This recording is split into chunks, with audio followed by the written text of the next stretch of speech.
நமக்கெல்லாம் எப்போடா 20 வயசு ஆகணும் எல்லாம் காத்து இருந்துருப்பானுங்க போல். 20 வயசு ஆகணுன்னு வச்சு செய்கிறானுங்க. எல்லாம் நம்ம நேரம்டா. சரி, வீட்டில் ஏதாவது சொன்னாங்களா? காலைல அப்பா ஃபோன் பண்ணியிருந்தாரா. நான் வேலை கிடைச்சாலேன்னு சொல்லி கேட்டாங்களா? ஏய், உனக்கு எப்படா தெரியும்? டேய், எனக்கு 20 வயசு தாண்டா ஆகுது. நம்மளாம் டிபெண்டாக வரைக்கும் பெருசாக எதுவும் தெரிலல. ஆனால் இப்போ இண்டிபெண்டாக மாறினதுக்கப்புறம் தான் இட்ஸ் ஜஸ்ட் ஃபக்கிங் மேன். அதெல்லாம் சரி, வேலை ஏதாவது கிடச்சிதா? நீங்கள் எதாவது ட்ரை பண்ணி பார்த்தியா? எங்கடா படித்தது ஒன்று பிடிச்சது ஒன்று. இப்போ நான் படித்த வேலை செய்வேனா இல்லை பிடிச்ச வேலை செய்வேனா சொல்லு. காலைல அனு வேறு ஃபோன் பண்ணி வீட்டில் மாப்பிள்ளை பார்க்குறாங்க, வேலை கிடச்சிதா இல்லையான்னு சொல்லிட்டு கேட்குறான். ஒரே தலைவலியாக இருக்குடா. ஆனால் ஒன்று மாப்பிள்ள, வேலை அடிக்காமல் ஊர் பக்கம்லாம் வந்துடாதடா. எல்லாம் சாவடிக்கிறாங்க. நீ எல்லாம் வந்துட்டேன்னு வச்சுக்குவேன், மாக்களை பல்லு போடாமல் பேசுவாங்க. சரி, நான் எதாவது ட்ரை பண்ணுறேன்டா. சரி, வைக்கிறேன். சாரா மாப்பிள்ள, பார்ப்பான்.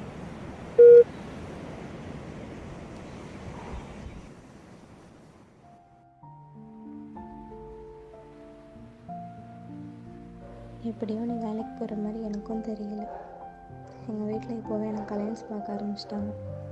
இதுக்கு மேலே முடிச்சிட்டோம். ஓய், என்ன ரொம்ப ஃபீல் பண்ணுற போல? டேய், இப்போ தாண்டா வயசு 20 ஆகுது, அதுக்குள்ளே ஏன்டா இவ்வளோ டென்ஷன் ஆகிட்டு இருக்கீங்க? இன்னும் நமக்கு லைஃப் எங்கேயோ கிடக்குதுடா. இப்போ ஒன்று சொல்லட்டுமா? நம்ம என்ன பண்ணுறோம் ஏது பண்ணுறோன்னு பார்க்கறதுக்கு 1000 பேர் இருக்காங்க. ஆனால் நம்மளை பார்க்கறதுக்கு நம்ம மட்டும்தான் இருக்கோம். இதுக்கெல்லாமாடா போயிட்டு இப்படி டென்ஷன் ஆவீங்க? ப்ராப்ளம்னு ஒன்று லைஃப்பில் இருந்தால் தாண்டா அந்த லைஃபே நல்லாயிருக்கும். அதெல்லாம் சேஃபாக கூலாக ஹேண்டில் பண்ணிட்டு போகணும். சும்மா எல்லாத்துக்கும் கொஞ்சம் டிப்ரெஷன் ஆகிட்டு ஒழுங்காகவே பொழைக்கிற வழியை போடுறா டேய்.